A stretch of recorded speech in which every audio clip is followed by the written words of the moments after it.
It's a campaign that's not going to win, I can tell you that. Strategery there.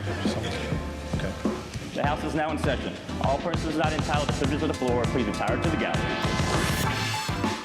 On this episode of Pod Virginia, 6 Republicans are competing in a primary to run against Abigail Spanberger in Virginia's newly redrawn 7th congressional district. it's one of the hottest congressional races in the country this year, and we'll break down the candidates and the issues. Our guest today is Chaz Nuttycombe of the C-Analysis podcast. He'll evaluate the relative strengths and weaknesses of the Republican primary challengers. We'll also update you on the latest budget developments from the special session last week. First, Governor Youngkin's proposal to give oil companies a tax holiday is out of gas. Second, Senate Democrats defeated a Republican effort to block state funding for abortions. And our third and final story today, Governor Glenn Youngkin is pitting minority students against each other. The governor decided if he's going to preference someone, he would rather preference the historical black colleges and universities as opposed to the DACA. I'm flabbergasted by what was just said. I'm Michael Pope. I'm Thomas Bowman. And this is Pod Virginia, the podcast that's ready to beat back any primary challenger. Yeah, we dare you. Go ahead, primary us. Later in the show, we'll be joined by our friend Chaz Nuttycombe. He'll help us understand the Republican primary in the 7th congressional district. It's one of the most competitive congressional races this year. So it's really important which Republican runs against Abigail Spanberger. Yeah, so you'll definitely want to stick around to get a sense of what you can expect tomorrow on Election Day. All right, let's get to the news. Virginia is almost ready to have a budget, and it's only like 3 months late. After failing to approve a budget at the end of the session back in March, budget conferees went behind closed doors and drafted a budget in secret, then sprung it on the rest of the members of the General Assembly. Now, as an aside, Thomas, I know how much you're probably hearing me sick of saying this, but this process is so horribly untransparent. Closed door conference committees, that's where they make all these important decisions in secret. Come on now, like this process could be so much more open to the public and so much more transparent. Yeah, it could. And hypothetically, there is a benefit to doing certain things like this in secrecy. It leaves negotiators free to float ideas without, Twitter chiming in. But to your point, Michael, they could do a lot to increase transparency. Just think about like city councils holding public and private sessions for working sessions, right? I don't mean public meetings, but, they'll have closed session, open session, where they talk about the same things, or like the House of Representatives, when they're doing foreign relations or something top secret, they'll have a public hearing where they talk about the big issues, and then they'll have a closed hearing where they can have classified conversation.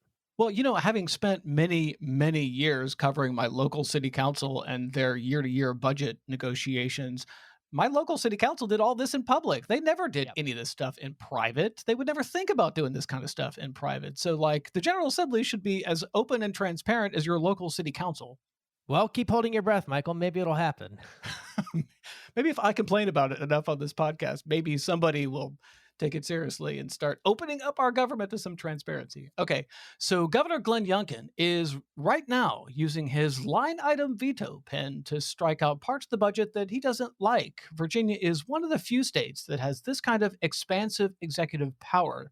So we'll see what he decides to do with his veto pen. Meanwhile, lawmakers are making their own changes to the budget. In a one-day special session last week, they rejected the gas tax holiday, defeated an attempt to deny abortions for low-income women, and took money from undocumented students so they could give it to HBCU students. We'll get to all of that in this episode. Well, let's start with the gas tax holiday.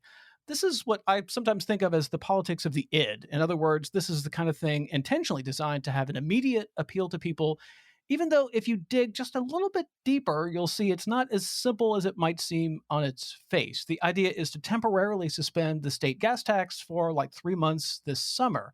For people hit with sticker shock every time they fill up the tank of gas, they might think this is a no-brainer. Hey, I sure would like prices to go down. The problem is that's not how gas prices work. The Institute for Taxation and Economic Policy took a look at states that tried this and found that about a third of the money goes directly to oil companies. Then another quarter of the savings goes to out-of-state drivers. So less than half of the money will go to Virginia drivers. But the prospect of paying less at the pump is appealing to many drivers for obvious reasons. Here's Republican Delegate Michael Weber. Our constituents that have been driving back and forth to work, or constituents from my district that commute into D.C., and all of a sudden they're doubling their fuel. Small car, $66. A van, a minivan, $100. Now, aside from the fact that oil companies will benefit the most from this, Thomas, guess who will have lost out because of this scheme? Virginia's Transportation Fund. That caused this reaction from Delegate Danica Rome, a Democrat from Prince William County. You know who doesn't benefit from up to $11 a month in tax breaks? Dead people. When our constituents die on our roadways, they don't get to benefit from this. And we haven't even gotten to the tens of thousands who are injured or those who have substantial property losses. Now, this was one of the most intense speeches I've ever seen delivered on the floor of the House of Delegates. Danica Rome brought out her laptop so she could show constituents scenes of carnage from her district's dilapidated roads and said the gas tax won't do anything to help the people who live in her district. Not a damn thing to help my constituents in Gainesville, let alone the ones who are crashing on Route 28, let alone the pedestrians who died on 234. What other bell do we have to ring that our transportation system is in dire straits right now? So the money that would have been diverted from the transportation fund will remain because Senate Democrats, they rejected this idea. Now, Jeff Shapiro over at the Richmond Times-Dispatch tweeted, "Sometimes in politics you win by losing. The defeat of Governor Youngkin could be a winning talking point, a way to affirm his populist cred, and potentially even a rallying cry for the GOP push to take back the legislature in 2023. So Thomas, in some ways, I think Youngkin actually won by losing here. I would agree with Shapiro on this one, because if the gas tax holiday actually went through, gas prices probably would not have gone down all that noticeably anyway, and people would realize that this scheme probably didn't actually save drivers much money at all. So that's what would have happened. That's what could have been what happened if this scheme were to have passed. But that didn't happen, and so now it's a talking point. So it actually might end up being way more effective as a talking point than a reality. Yeah, I think there could be something to that, but I would also point out that two people can play the messaging and framing game, or rather two parties, that is, because one person's gas tax holiday is the other side's handout to big oil, and that's not going to play well with the voters in Democratic areas. So, I hear what Jeff Shapiro is saying. I hear what you're saying. And hypothetically, yeah, certainly there's something to that. But the framing game can work both ways. The thing about oil industries being the beneficiary of this, it's not like most money would go to the oil companies, but a third of the money would go to oil companies. That's pretty substantial. And Thomas, does Virginia even have any oil companies? No, we don't. We used to have Mobil headquartered in Arlington, but since they merged with Exxon, I think that was several decades ago at this point, they moved to Texas. And we used to have a refinery in the Hampton Roads area, but that's gone too. So from a pure policy perspective, if you're trying to juice the pockets of an industry, you would at least want to go for an industry that's got major business in Virginia. So that's just, from a policy perspective, an ineffective one, and there could have potentially been a more effective target for Glenn Youngkin to pick on this front. But the other issue I want to point out, Michael, is the economics. So people are willing to pay $5 a gallon for gas. That means that if you get rid of the 26-cent gas tax, well, guess what? It's not going to go down. It's going to stay right at $5. And the oil companies, you might have one or two try to drop a penny here and there just to look competitive when there's several in a row. But the reality is most of that's not going into your pocket, perhaps all of it in this environment is going to the oil companies that have made record profits this year. Yeah, but that's like a pointy head, egghead thing to say. People that listen to this podcast and read the economic reports, whereas on the campaign trail, Republicans get to say, I tried to make your gas prices go down and they stood in the way. And that might work in rural areas and in Republican areas, but in Democratic areas, the Democrats are going to say, I stopped a handout to oil companies. And that's going to play really well for the environmentalists who, by the way, if the Democrats had voted for it, you would see primary challengers, or let's just say populist opposition, coming for the people who did vote for that policy. All right. Well, Senate Democrats also rejected an amendment from Governor Glenn Youngkin that would have denied state funding for abortions. Now, these are procedures that were limited to extreme cases of rape or incest or where the life of the mother is at risk. And it was limited to low-income people who couldn't otherwise afford these procedures. We're talking about a handful of times each year these kind of procedures are conducted, like maybe somewhere between 5 and 20 a year. Here's House Democrat leader Don Scott taking issue with the amendment offered by Governor Glenn Youngkin. He sent down a budget amendment to make the poorest women who need access to abortion pay out of their own pockets for non-viable pregnancies. Pregnancies that could literally kill them. That is what this governor is doing. But he won't even think about introducing a bill to restrict AR-15s to protect our children in classroom. I'm surprised that he didn't put in a budget amendment to require children to wear body armor to class. That's the new House Democratic leader. Now, Republicans saw this as a way to take a stand against abortion. Here's Republican Delegate Nick Freitas. So let me get this straight. If you can't confiscate my constituents' money in order to finance an abortion, that's an onslaught on women's health? That's an assault against freedom? I'm sorry, I don't buy this. The House bought it and passed the budget amendment, but the Senate ended up rejecting this amendment, and it was close. The Democratic Senate caucus was down one vote because Scott Suravel is vacationing with his family in Bosnia. And of course, the caucus has an anti-abortion Democrat, Joe Morrissey, but he ended up voting with the Democrats on this one, and the effort to deny low-income women the ability to get an abortion that could save their lives, well, that was defeated.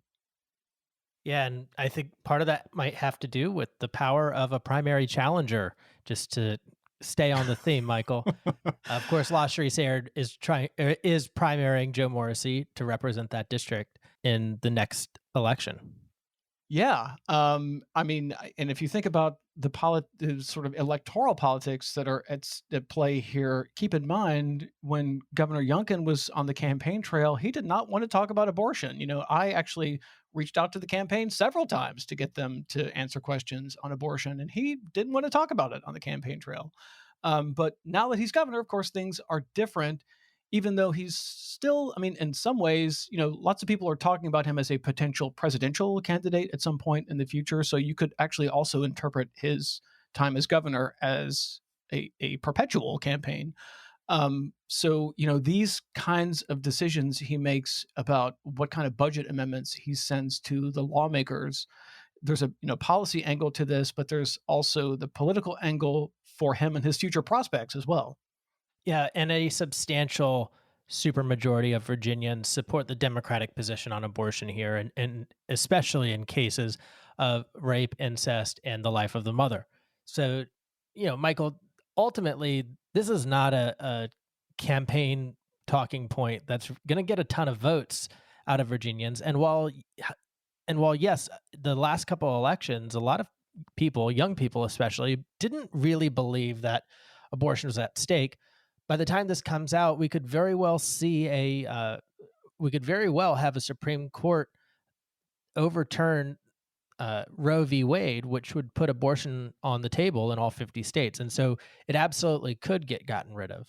It could, but if you think about the last election, the 21 election cycle, there was that Texas law, and everybody thought that the Texas law would make abortion such an important issue in the 21 election. And I don't think it was, right? I mean, like all the talk about that Texas law making abortion a central issue that would drive voters when they went to the polls, That didn't seem to materialize. Well, that was also before the leak of the Roe v. Wade draft opinion. So I hear you, but that's exactly what I was saying, is that in elections, in previous elections, voters stopped believing that this was seriously at stake, and now they know it is.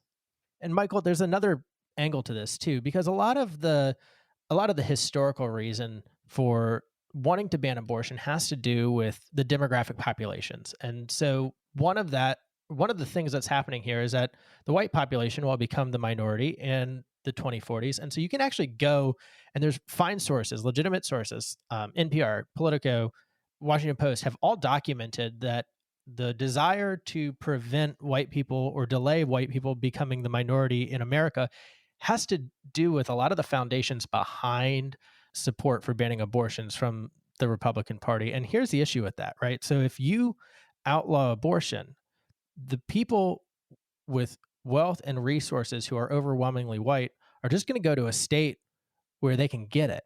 And so what you're going to have happen is it's actually going to increase the amount, the pace at which those minority demographics become majority demographics. Well, abortion clearly will continue to be a hot button item and possibly even a major campaign issue on the campaign trail. But one more budget item before we take a break. This one is a doozy. One of the governor's amendments pitted Black college students against brown college students. Now, the idea was to redirect $5 million that would have gone to undocumented college students and instead give that money in financial aid to students who go to HBCUs. Here's how House Appropriations Chairman Barry Knight explained it on the House floor. I assume that the governor decided it was just a choice of his, that he thought that if he's going to preference someone, he would rather preference the historical black colleges and universities as opposed to the DACA. Did he really just say what I thought I heard him just say? I'm flabbergasted by what was just said. That's Delegate Alfonso Lopez, who is the one who introduced the bill to allow undocumented students to receive financial aid. Now the program is up and running, and he says the governor's amendment will undermine that new law. What the governor is doing is unnecessarily pitting two high-need student groups against each other. And the chairman just admitted it. And it worked. After the House passed the bill, it went over to the Senate, where Democratic Senator Lionel Spruill voted for it. He said, as a graduate of an HBCU, he could not turn down the opportunity to help HBCU students. I'm voting for this because I'm going to keep my promise, because they gave poor kids like me, since normally I'm not poor now, by the way, but they gave poor kids like me the opportunity to attend Norfolk State, to make sure that where I am today, it was because of the HBCUs. And anybody who can help them, I'm going to help my folks first. They're all my folks, but I'm going to help those who help me to get where I am first. So this amendment was added to the budget, and $5 million was robbed from Peter to pay Paul. Yeah, Michael, and DACA students, or also known as DREAM Act students, they're people who are, for all intents and purposes, Americans. They grew up here. They were brought here, in most cases, before they even had the ability to form memories yet. So they were ultimately, though, everybody here who qualifies for DACA was brought here by somebody else, like their parents or an uncle or other relative family member. And they didn't come here of their own volition. So that's important. But there's also, this is a pretty smart play as far as dividing Democrats from Glenn Youngkin and the Republican Party. And the reason for that is ultimately DREAM Act students can't vote. HBCU students, of course, overwhelmingly Black, can vote. Yeah, and it really actually put the members of the Black Caucus in a difficult spot because, voting against this amendment, they were voting against $5 million that would have gone to financial aid for students that go to HBCUs. So, you had AC Cordoza, who is not a member of the Black Caucus, but is Black, stand up and say, hey, it's not insidious to fund $5 million for financial aid to the HBCU students. Which is what you heard Lionel Spruill just talking about there. Like, he went to an HBCU and, it was difficult, in fact, impossible for him to turn down the opportunity to help those students. So, it put a lot of people in a difficult spot. And most of the Black Caucus ended up voting against this budget amendment, but it ended up passing, of course, with Lionel Sproul's help. And now it's a budget amendment that might have impacts in the future for Lopez's new law that allows undocumented students to get state financial aid. That's still the law, but this budget amendment could be, the camel's nose under the tent that might undermine that in the future. Yeah, and there was a lot of talk going into this session about many of the governor's amendments or line item vetoes being akin to legislating through the budget, which, of course, historically, neither party really likes. If you've got a policy, if you got a law, you want it passed or you want it repealed, do that through the General Assembly session. But Michael, that's what happened in this special session. Now, what's next for the budget? Well, the governor gets to use his line item veto, which I said earlier is quite rare. Most states don't have this. The governor gets to remove basically anything in the budget he doesn't like. And that's basically the end of it. And so it becomes, if everybody meets the deadlines, we've got a budget ready for that June 30th deadline. So we're kind of at the final stages here, but we still have to see what the governor does. And, if you think back to the governor's vetoes, he vetoed a whole lot of stuff nobody was expecting him to veto in the sort of first round of non-budget vetoes. So I would expect him to make expansive use of his line item veto. And so I hold on, because this ain't over yet. And we still have the governor gets an opportunity to give his input. Yeah, and this is setting a really bad precedent for the next, 3 years, basically, 3.5 years, because what it means is that it doesn't matter what the negotiations are. You can't trust the governor to abide by the outcome of those negotiations. Well, that's not fair to him because he wasn't a part of those negotiations. The governor's always got a person in those negotiations, and it is also up to the legislature to do that. So if the governor's not going to respect a compromised budget from the legislature, the incentive moving forward is for the minority party or in the Senate, the Democrats there in the majority to always say no and to stuff the governor up at every chance they get. Yeah, but if I was the governor, I wouldn't want to be held to some agreement that was made among lawmakers. I mean, he's got that budget. But he's got that line item veto, and he can use it any way that he wants to. And there's every incentive for him to use it as expansively as he wants to. All right, but Michael, we could easily keep going on that. That's the big news from this special session. So let's take a break, because when we come back, we'll handicap the Republican primary in the 7th Congressional District tomorrow, Tuesday. That's the one featuring 6 candidates vying to take on Abigail Spanberger in the fall. We'll be right back with Chaz Nuttycombe of the C-Analysis podcast.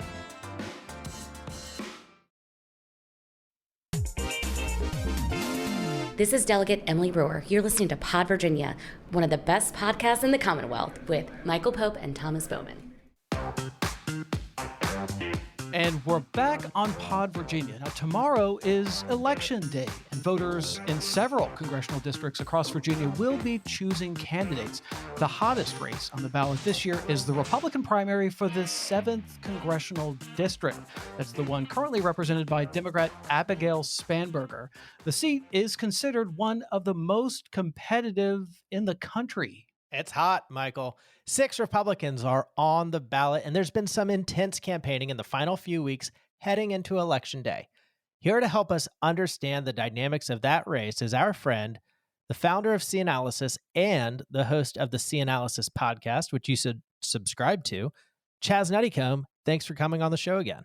Hey, thanks for having me on. All right, so I guess to start, tell us about the 7th Congressional District of Virginia. It's got new lines. It's got Abigail Spanberger is still running as the Democrat. What is this district like? Who is in this district? What's the population, geography? Run through the numbers for us. Sure. So the old 7th District used to be anchored in the Richmond suburbs with parts of rural central Virginia. And while there's still parts of rural central Virginia in this district, it's mostly kind of Nova exurbs and suburbs. Places like Stafford, Prince William, Spotsylvania, Fredericksburg, Culpeper. Those are in the new district. Culpeper and Orange County and parts of Spotsylvania County were also in the old 7th District. So Spanberger is going to have a kind of disadvantage with trying to, introduce herself to these new voters. C Analysis, by the way, has this as a pure toss up, no matter who wins the primary here. So yeah, Prince William, Stafford, Spotsylvania, Culpeper, Orange, Caroline, Fredericksburg, King George, Greene, Madison, and a small little sliver of Albemarle. That is what is in this district. Now, it's only part of Prince William, and the rest of those counties and the city of Fredericksburg are all in its entirety. Is it fair to say that this used to be like a Richmond district and it's now more of a Northern Virginia district? Yeah, absolutely. Okay, well, let's break down the candidates. Let's start with Senator Bryce Reeves of Spotsylvania. Now, he should be the front runner in a way similar to the way that Jen Kiggins is the front runner for the 2nd congressional district, but he doesn't seem to have the same kind of lead that she does.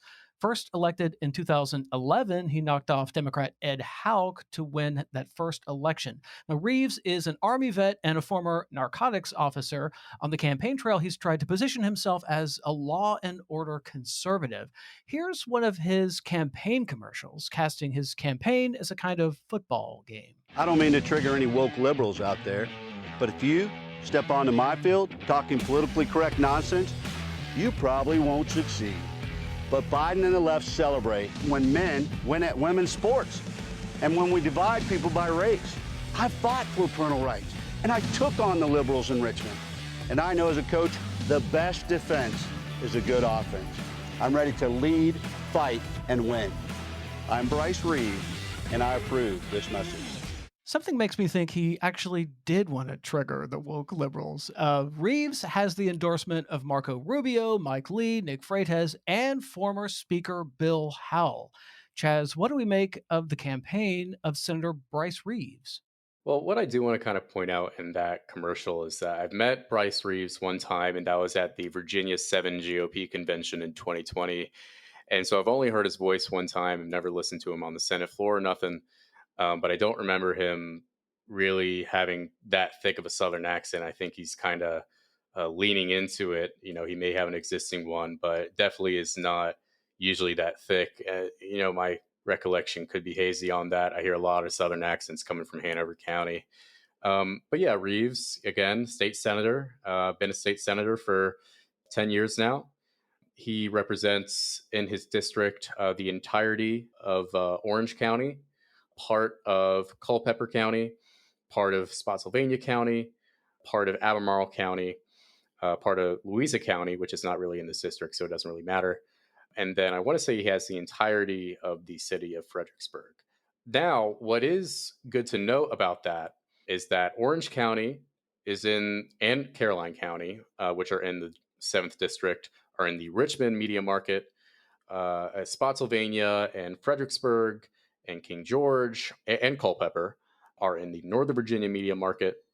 And then you have the Charlottesville media market as well for Albemarle. So he has an advantage here overall, being a state senator, having run in these media markets before, spending in them, with overall name recognition. There was a poll that came out by Clout Political under Clout Research, and that had Reeves up by 1.5%. So overall, C Analysis sees the contest as tilt Reeves. So that's about a 6 in 10 chance for him overall, maybe even as high as 7 in 10, honestly. Next up is Yesley Vega. She is a member of the Prince William Board of Supervisors and an auxiliary sheriff. The Washington Post calls her a fiery provocateur because she does things like walking out of unconscious bias training for the county. She's the daughter of Salvadoran immigrants, and that's actually a key part of her campaign, as she explains in this ad. I was leaving church with my family when I received the worst phone call of my life, that my brother had been gunned down and nearly killed by MS-13 gang members. I knew then that I would join law enforcement to protect others in need and defend our community. But now Joe Biden and radical Democrats have opened our borders, causing a rise in drugs and crime in our communities. For me, it's personal. I'm Yesley Vega, and I approve this message because I'll never stop fighting for you. So Vega has the endorsement of Ted Cruz, Ken Cuccinelli, Louis Gohmert, and Jenny Thomas, the wife of Supreme Court Justice Clarence Thomas. Now, she is in a bit of hot water this week because of the January 6th committee. Chaz, what do we make of the campaign of Yesli Vega? My belief, but also I think the Virginia Democrats also believe this, that Vega is the biggest threat to Spanberger in the general election. Now, I will say I think this is a toss up regardless of the candidate. But if you remember back to 2020, in the districts that flipped from the Democrats to the Republicans, a lot of those districts that flipped were not with, political comeback stories from 2018, like, say, Scott Taylor, right? It was by getting Republican women candidates, Republican candidates of color, to run in these competitive districts and make some gains. So I think that is one aspect to it.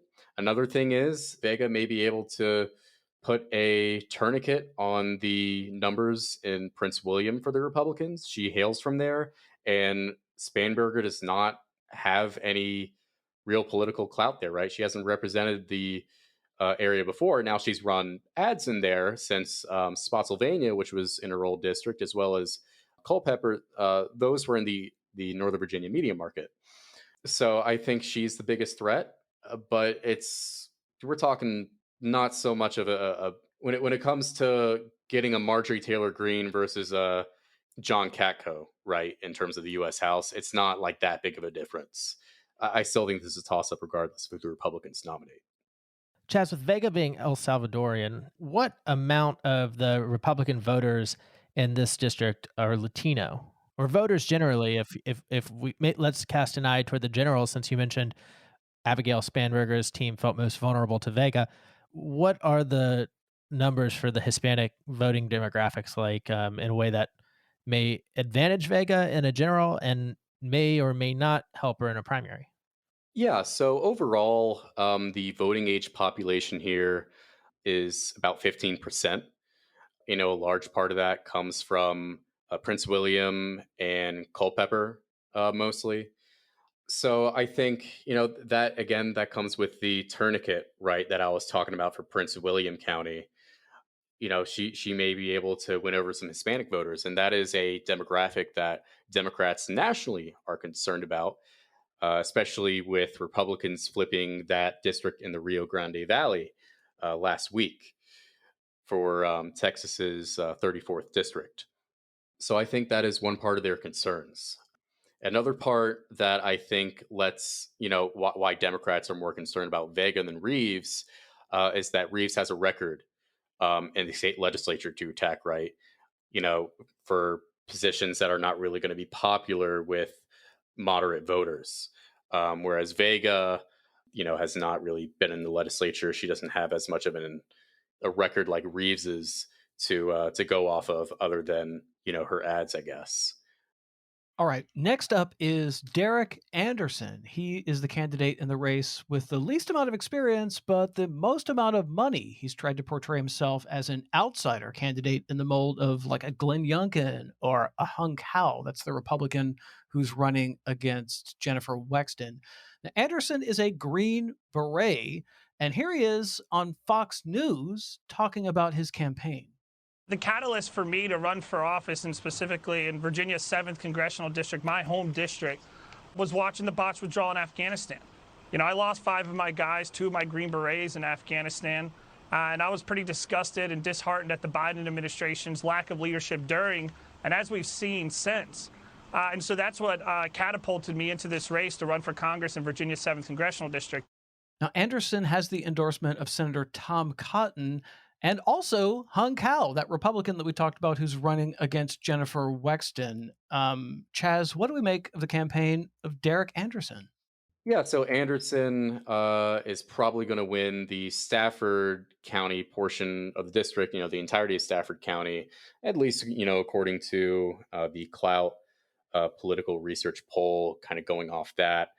And, maybe he wins, other smaller portion of the districts, but that's his real appeal when it comes to trying to make a play for win to get the nomination here, right? I see this as more of a contest between Reeves and Vega. I have a hard time seeing Anderson pull this out. But could Anderson play spoiler to Bryce Reeves? Yeah, I think there's a potential for that. And, running in a media market that Reeves has, spent a good amount of money in for, spots in Fredericksburg and Culpeper, that was most of his media market in his old district, him trying to run in that region. But yeah, so he could potentially play spoiler, but I think he could play. We don't really know exactly who he's playing spoiler to. So I don't really think he has a shot, to be honest. I would be very, very wrong. I would just not just surprised, but just I would be wrong on this, obviously, because I'm saying he has no shot here. But I think he's going to get third place.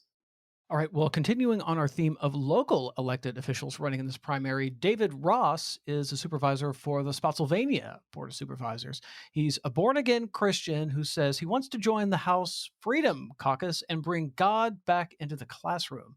On the campaign trail, he's tried to capitalize on the Youngkin's campaign focus on education, but with a twist. Here's one of his campaign spots. As your next congressman, I'll work with like-minded conservatives to close the Federal Department of Education. They've empowered teachers' union, they've hurt local control, and barricaded parents from schools. In the Biden administration, parents who disagree with progressives are even being watched by the FBI as possible terrorists. That's crazy. In Congress, I'll work to put parents back in charge and send the federal bureaucrats packing. Ross has the endorsement of Senator Amanda Chase. Chaz, what do we make of the campaign of David Ross? It's a campaign that's not going to win, I can tell you that.